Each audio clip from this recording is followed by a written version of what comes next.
Well, I mean, if I was in a caustic mood, I would say that's utter drivel. If I was in a gentle mood, I would say, well, I understand why people feel that way because it's repeated so often. But let's see if it's true. What is it? What can we give an example of something that it is true of? Well, you breathe, right? Now that's a function of a natural law. It's a biological function. And in fact, if I said to you, violate that law, you can't do it without killing yourself, right? So it's a powerful law.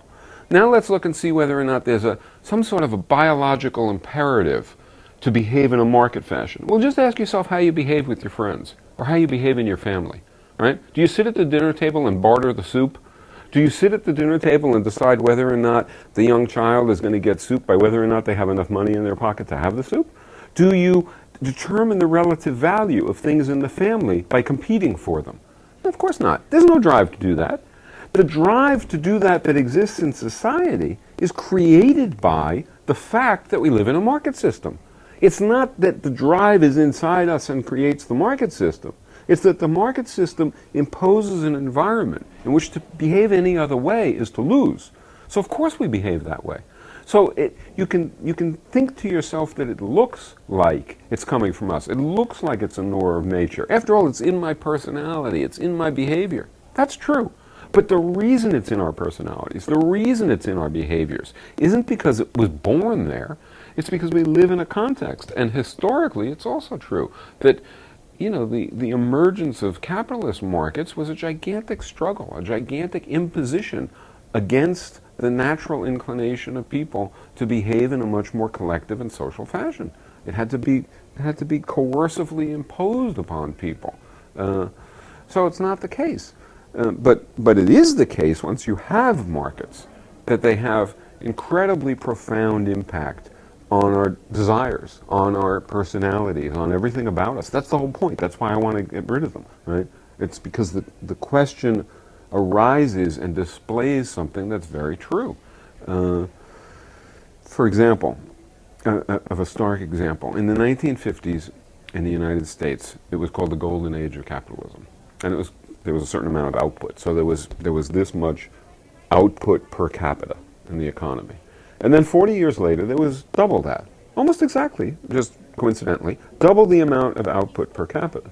So if you think about it, you realize that if in 1995 people work half as long as they work in 1950, right, after 1955, then the output per person will be the same as it was in the golden age of capitalism.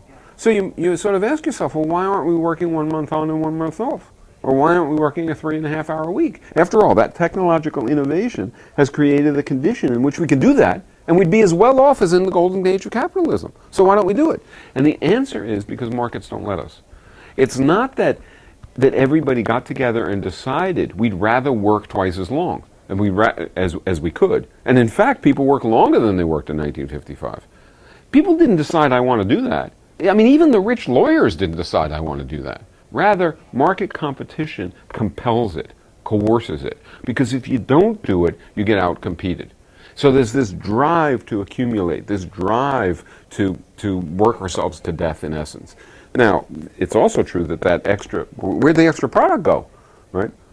Where'd double the output go? Well, it partly goes to military stuff to protect the system. It partly goes to police stuff to protect the system. It partly goes to cleaning up the ecological messes that the system produces. And it partly goes to the rich. And so the normal person is marginally better off. And in fact, from 1970 to the present, the normal person doesn't get better off at all. All the advantages go to the powerful and the rich. It's a horrendous system. And everybody knows it. If you look at popular TV, or you look at the bestseller list, and you sort of read the novels in it, it is incredible the extent to which the thrillers and the legal thrillers and I read this stuff and the mysteries and so on. It's incredible the extent to which they'll have things like the pharmaceutical company that's trying to get a profit by dumping its waste or by creating an incredible abomination of a product or by hurting its sick people, etc. And if you read it carefully, it actually understands why. Most of the time it doesn't attribute it to the nefarious individual. It turns out to be an outgrowth of the drives and the pressures of the institution. So at some level everybody knows this. At some level everybody understands it. But as you say, they think of it like aging. They think of it like the wind. They think of it as something inevitable. And so they feel like, yeah, I know it, but I don't want to wallow in it. I don't want to keep repeating it. In fact, I'd rather hide from it because it's so miserable. And there's nothing you can do about it. Well, the fact is there is something you can do about it.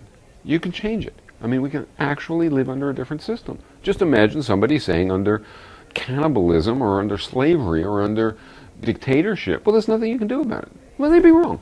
There is something you can do about it. You can get beyond these archaic systems and move closer and closer to fulfilling human capacities. And that's what we need to do.